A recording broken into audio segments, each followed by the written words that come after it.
Hello, how are you doing? We are live in London's Leicester Square for the world premiere of Snow White and the Huntsman. It is a pretty big event, and that is probably an understatement this evening. This is one of the most hotly anticipated movies of 2012, and they've taken over Leicester Square. We're used to a red carpet, but tonight we have the grassy carpet of the Enchanted Forest over there, working its way down to the dark, dark forest over here. Loads of people from the movie are going to be joining me up on this stage, and waiting to pounce on all of those guests as they arrive is none other than Helen Fospero. Hi, Helen. Hi, Matt. Well, this is where the cars will pull up in just a few moments, carrying all the stars of the film.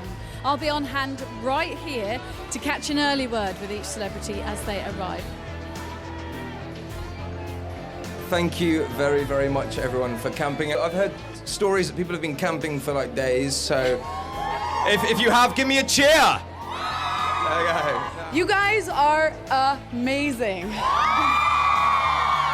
Honestly, it's so overwhelming. I first of all, I don't know how you deal with the weather, and you guys are filled with love. Thank you so very, very much. I thought this was a very iconic character that we all somewhat know. And the idea of shaking her up in this big epic landscape was something that I was really excited about. I'm pretty sure that I ran around the school playground pretending I was Robin Hood or a knight at the round table. So having the opportunity to play this on screen is a dream come true, literally. Kristen, it was such a coveted role to play Snow White. What really appealed to you about her character? Well, she's kind of exactly who you always expect Snow White to be. She encompasses all of those general characteristics. She's really good. She's essentially, selfless and connected to the earth in some way. But I thought it was really cool that we humanized her and made her somebody that had to fight to be those things rather than just having them so easy. And I think if you're going to do a movie about female empowerment, you should stay a girl. You shouldn't do like some weird imitation of a guy. And she's so steady and strong, and she doesn't have to be like loud and in your face to do so. She's like, her strength isn't about her size. Her strength is so much about her mind and her heart and all that. I'm stood next to the very talented and very dapper Rupert Saunders. How are you? I'm very well, actually. Yeah, my nerves have subsided a bit, and a bit like working on this film. I was nervous at first. When I got into it, it wasn't actually that bad, so yeah. Where do you even begin to tackle a story as classic as Snow White? I think you go back to the original, really.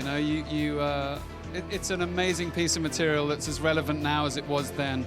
It's only 7 pages, so obviously you have to really start building it from the inside out. But it's it's a very gripping, very exciting piece of material, and really the idea was to create a massive action adventure for a very modern audience from it, which I hope we've done. I'm very proud of the film. My character has the important job of instilling a lot of faith into her daughter Snow White, and making sure that she is able to rule her kingdom. I've had the opportunity to kind of turn Prince Charming upside down.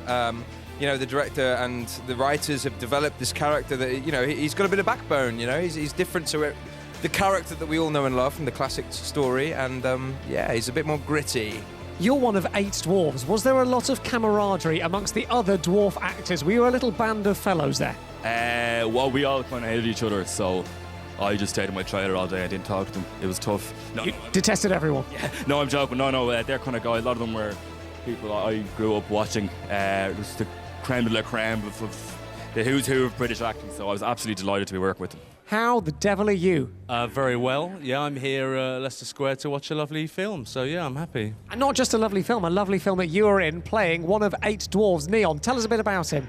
I play Neon. He's a kind of angry man. His home and his family have been destroyed and blowed up, and he's very bitter about it, and he doesn't trust tall people, and this is where we meet him. This is where we find him. Lily, amazing role in the movie. What was it like for you? It was amazing. It's such an extraordinary group of people who've come together to make this. Rupert's an extraordinarily talented director, and it was brilliant actors, and so I felt very privileged to be part of it and to see the work of everyone else around me. It was really good fun. They were fantastic actors, some of whom I'd worked with before, so it was kind of thrilling to work with them as a big group. And it worked really, really well, I think. I mean, I hope I haven't seen the film yet, but it was it was great to work as a big group, you know. Don't worry, Leicester Square, you are not seeing double. I'm not stood next to a mirror. I'm joined by Chris Hemsworth. How are you, buddy? I'm very well. Lovely to see you, as is ever the case. Now, talk to me about the Huntsman. He's not your sort of regular brutish character, is he?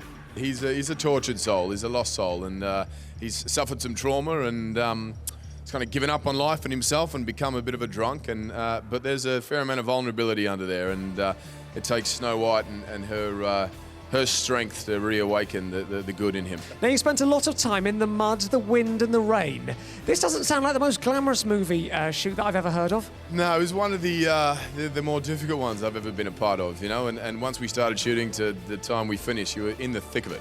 And we went from obscure location to obscure location, you know, the snow-capped mountains and deep, dark forests and in the mud and in the rain, in the lake and whatever, but you lived and breathed the characters, and it looks all the better for it on screen, you know. Whatever pain we were feeling, we weren't pretending. It was, we were that cold and uncomfortable. It's been just incredible, the amount of people that have come out and not in the best of weather.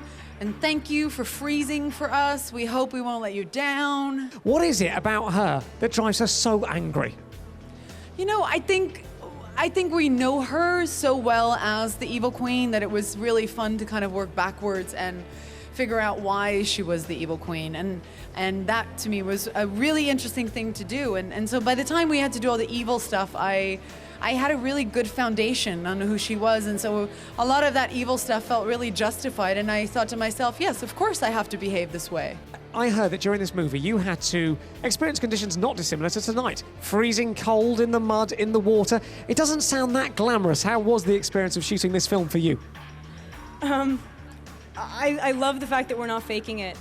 I mean, I think it's so much cooler to watch genuine discomfort on screen.